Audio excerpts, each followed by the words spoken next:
Peace Queen. It's Molesey Crawford of the Queen Code. So this video is video 10, the last video in the brand new series, The New Superhero. And so I've been sharing with you 10 key characteristics of the woman that I call the new superhero, so you can reclaim your royal identity and awaken as that legendary woman that you're meant to be. So if you haven't already, please go to thenewsuperhero.com and make sure you download and print off your free workbook that I've created specifically for this video series. So that's thenewsuperhero.com. But if you have your workbook, today we are on page 32. So the new superhero is a healed, awakened woman who has taken her own journey. She's committed to her own healing journey. And now she lights a path for others to follow. And so what we're talking about today is simply this. She has an opponent. For every superhero, there's always a supervillain. So when you think about the superhero, she's a champion for divine love and everything that represents. Again, we're on page 32. So divine love represents purpose, peace, wholeness, abundance, harmony, etc. Right? And when you think about the superhero, the opposite, of course, is a supervillain. So the opposite of divine love is what? Fear. So the villain represents and is a champion for fear. And basically that would be, everything that represents is control, domination, greed, manipulation, all of those things. And so this battle between the superhero and the super villain, it really is age old. Whether you see it as good versus evil or love over fear, the thing that I want to bring out here is that the villain is an important part of the process, because the villain creates an opportunity for the superhero to finally face her fears. And it's not until she can really face her fears that she becomes who she is meant to be. And so I want to bring out that the villain is not a person, and the villain is not there to defeat us. The villain is simply an opposing energy.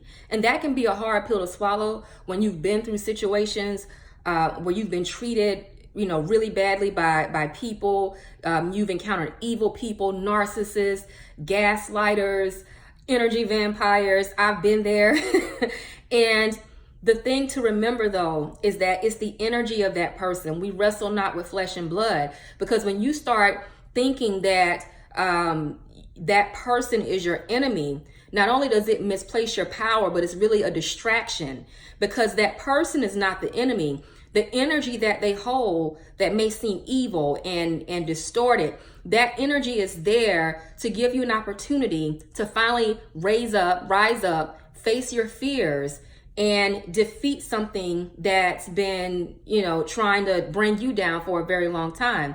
And so what ends up happening is when you have situations, for example, when you encounter a narcissist or a person that's used you, it really is just a call for you to face your fears and learn how to stand up for yourself, learn how to honor yourself, learn how to, don't back down in the face of negativity, right? And so that's what the villain is all about. There's a wonderful African proverb that I have here on page 32. If there is no enemy within, the enemy without can do you no harm. And so we really have to get to a place of realizing, yes, there is an opponent, but it's your own darkness that you must confront. And anytime there's something or a person or anybody outside of you that you have an encounter with and it feels like a battle with them, there's something within you that's trying to that's trying to come to the surface, something that you need to confront. Maybe it's an old childhood wound that this person brought to the surface, and now it's time to heal and clear that. That's all it is. And so the new superhero is a woman who understands that perspective. And because she knows that she's not fighting a physical person, it's her own darkness that she must confront, she ends up winning that battle.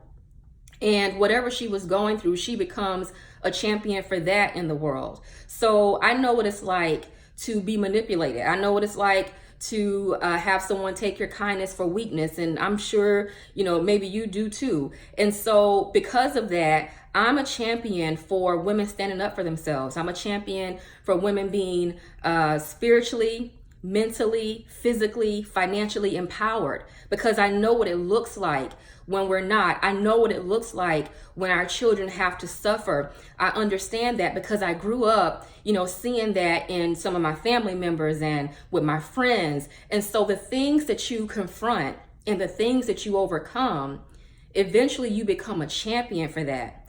So what looked like it was trying to do you in was really just a setup for you to boomerang to a whole nother level of success, self-reliance, and inner confidence. And so page 32, Superpower Insights. Yes, you have an opponent, but it's your own darkness that you must overcome. Face your fears.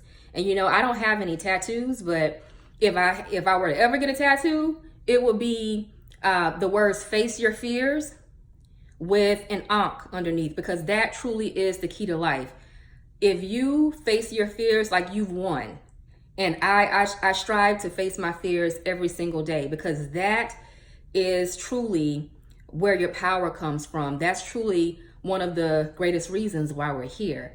So with that being said, this is the end of the new superhero video series. I hope you've enjoyed it.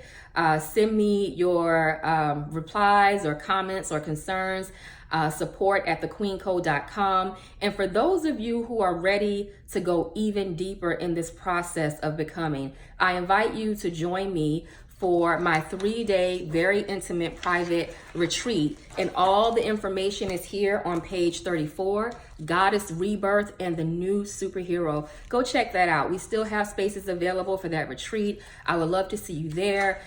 It's ran by me, and we're taking a deeper dive into what it really takes to reclaim your royal identity and become that legendary woman that you're meant to be.